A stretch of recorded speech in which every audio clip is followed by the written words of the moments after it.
Hello students, maths education online classes में आप सभी का बहुत बहुत स्वागत है। साइंस के ऐसे प्रश्न मैं आपको बताऊंगा दोस्तों, जो आप लोगों की परीक्षा में आ सकते हैं, जो 100% मोस्ट इम्पोर्टेंट प्रश्न है। पहला प्रश्न देखिए, निम्न में से कौन पदार्थ है। देखो, 9th वाले जितने भी स्टूडेंट जुड़े हुए हैं, जल्दी से इस वीडियो को शेयर कर दीजिएगा, क्योंकि ये वायरल पेपर ना होकर मोस्ट इम्पोर्टेंट क्वेश्चन है। ठीक, तो देखिए, निम्न में से कौन पदार्थ है। अब यहाँ पर पदार्थ की पूछिए तो आप ऑप्शन देखिए, शीत, स्नेह, वायु या घृणा। तो इसमें आपको याद रखना है वायु इज द करेक्ट आंसर। क्या आएगा इसमें? वायु आएगा। इसके बाद में अगला देखिए, गैसों में विसरण का एक उदाहरण है। गैसों में विसरण का उदाहरण आपको बताना है। ठीक है, तो देखिए इसका उत्तर क्या आएगा, करेक्ट आंसर। इसका उत्तर आएगा दोस्तों, इत्र के सुगंध हवा में फैलना। जो इत्र की जो सुगंध है, अगर वो हवा में फैलती है तो ये याद रखना है आपको, करेक्ट आंसर। इसके बाद में गैस का द्रव में परिवर्तन क्या कहलाता है। आपके ऑप्शन है गैसीकरण, ऊर्ध्वपातन, संघनन या जमना।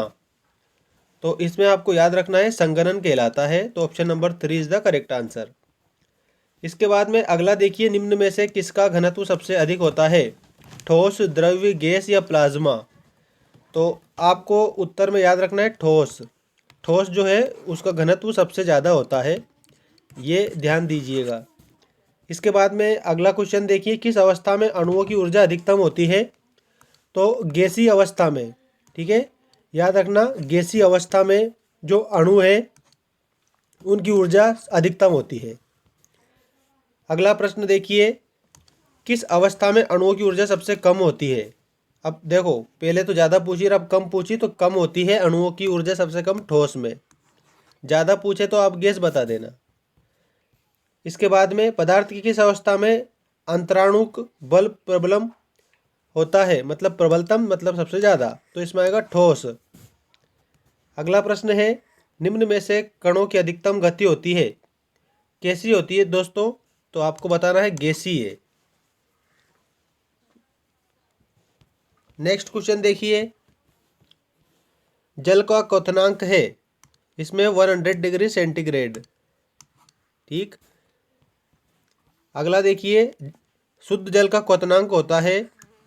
तो शुद्ध जल का जो क्वथनांक है वो होता है 373 केल्विन। बर्फ का गलनांक बताइए।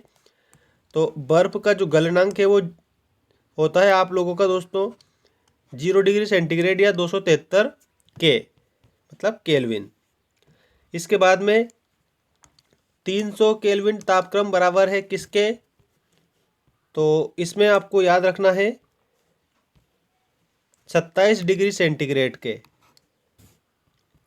अगला प्रश्न देखिए, 25 डिग्री तापक्रम बराबर है, तो 298 केल्विन के बराबर है 25 डिग्री तापक्रम। नेक्स्ट क्वेश्चन देखिए, 373 डिग्री तापक्रम बराबर है, तो ये जो तापक्रम है 646 केल्विन के बराबर होता है। इसके बाद में गर्म भोजन या इत्र की गंध दूर तक किस कारण से फैलती है। तो वो फैलती है विसरण के कारण। तो इसमें विसरण आएगा, करेक्ट उत्तर। अगला देखिए, 0 डिग्री सेंटीग्रेड पर जल की भौतिक अवस्था क्या होगी। तो 0 डिग्री पर वो बर्फ में परिवर्तित हो जाएगा, तो बर्फ ठोस होता है। अगला देखिए दोस्तों,